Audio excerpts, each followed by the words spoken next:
I never thought I would stumble upon something that would shake the very foundation of what I believed about humanity. It began with a dusty, almost forgotten scroll in a library tucked away in Cairo. The librarian, an old man with eyes that seemed to see beyond time, whispered to me, "You're not supposed to find this, but now that you have, be ready." And so, my journey began. It all starts in ancient Egypt, over 4,000 years ago. I've spent months poring over hieroglyphs and papyrus fragments, tracing the hidden footsteps of the priests who served in the grand temples of Thoth, the god of wisdom. These priests weren't just religious leaders, they were guardians of knowledge the world was never meant to see. In the chambers beneath the pyramids, I discovered references to a book of life. This wasn't just a ceremonial text. It contained instructions, diagrams, and encoded writings that hinted at the origin of humanity itself. The priests had studied the stars, human anatomy, and even the cycles of civilizations. But more than anything, they were obsessed with hiding a truth that could disrupt empires. Humans were not merely born, they were created with purpose, and their origin was intertwined with the cosmos in ways no modern science could yet explain. I remember the moment I first deciphered part of a hieroglyph that seemed impossible. It described humans as children of the sky, forged in secret by beings whose knowledge surpassed any king, any empire, any historian. My heart raced. Could it be? The priests weren't just priests, they were custodians of the universe's deepest secrets. My next lead took me thousands of kilometers west to the Dogon people of Mali.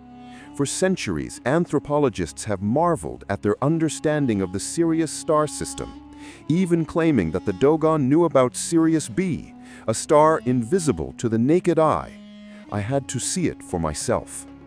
Traveling to the Dogon villages, I met elders who welcomed me cautiously.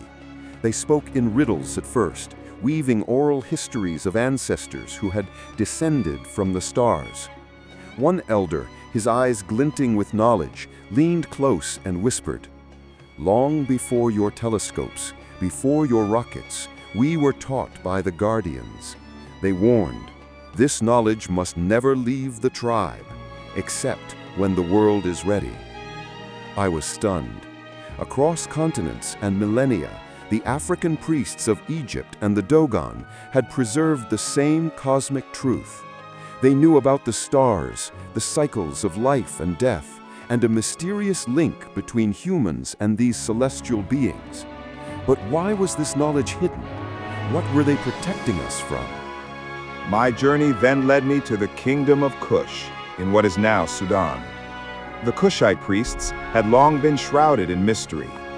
While Egypt built pyramids to honor pharaohs, Kush preserved rituals of resurrection and immortality.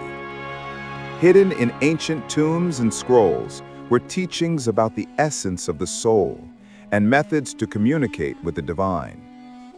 Here I found depictions that startled me.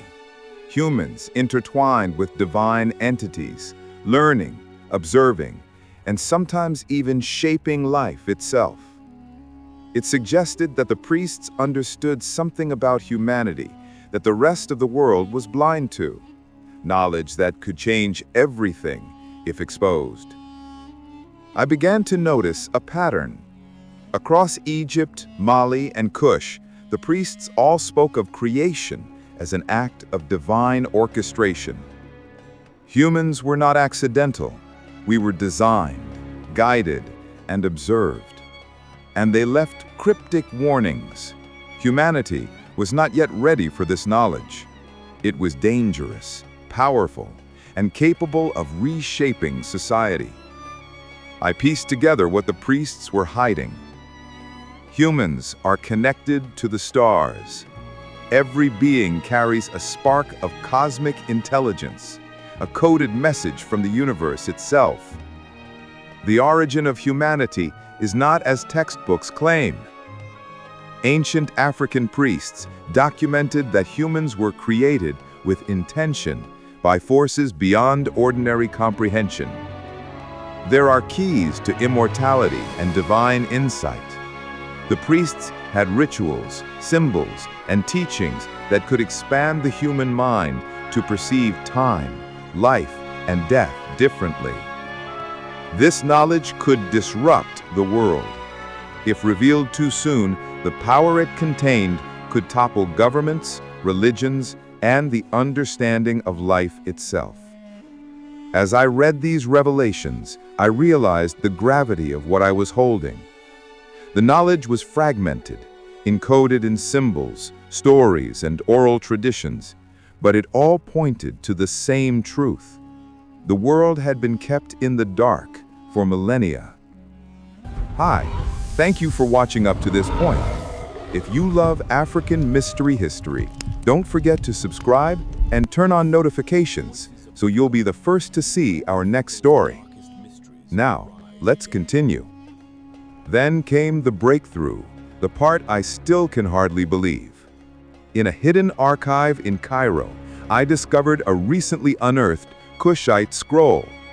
Unlike others, this scroll had been untouched for centuries, sealed in a sarcophagus meant for a high priest. It contained clear instructions for a ritual connecting the human mind to the cosmic blueprint, a way to perceive the origins of life, not as a concept, but as a living, accessible reality. The scroll was partially damaged, but enough remained to show that a modern mind could interpret the ancient instructions if guided carefully. I realized something astonishing. Part of this forbidden knowledge had been uncovered in our time.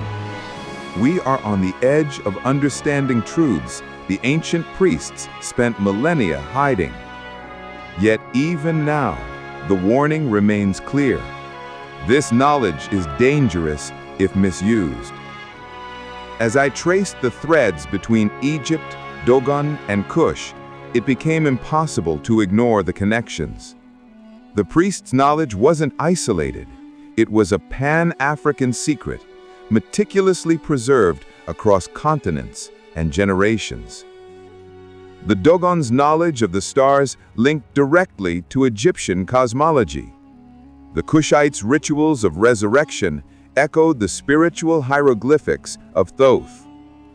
Oral traditions, carvings, and artifacts all pointed to a truth bigger than any empire, bigger than any king. Humanity's origin is cosmic, intentional, and sacred. The more I learned, the more I understood why the priests hid this knowledge. They knew humanity might exploit it, misunderstand it, or destroy itself in pursuit of power. But now, in our time, fragments of this wisdom are resurfacing, waiting for those who are patient, humble, and courageous enough to understand it. As I prepare to share my findings with the world, I am struck by a mix of awe and fear.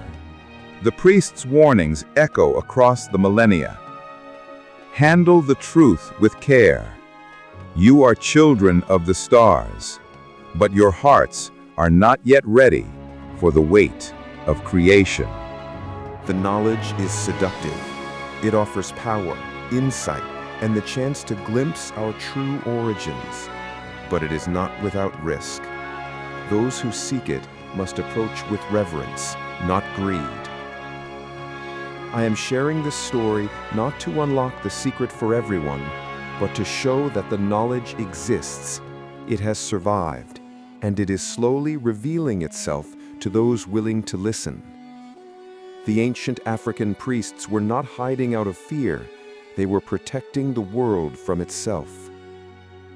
As I step away from the dusty scrolls, the hidden chambers, and the villages that have preserved these truths from millennia, I feel a strange responsibility.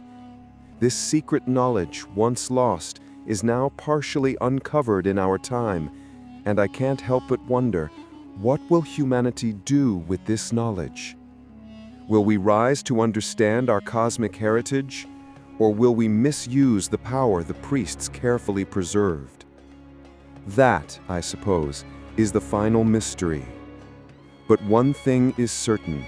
The ancient African priests succeeded in their mission for thousands of years.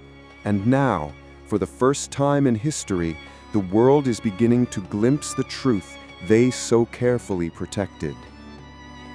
And perhaps, just perhaps, we are finally ready. This is Voices of the Forgotten. And that is the truth history tried to forget.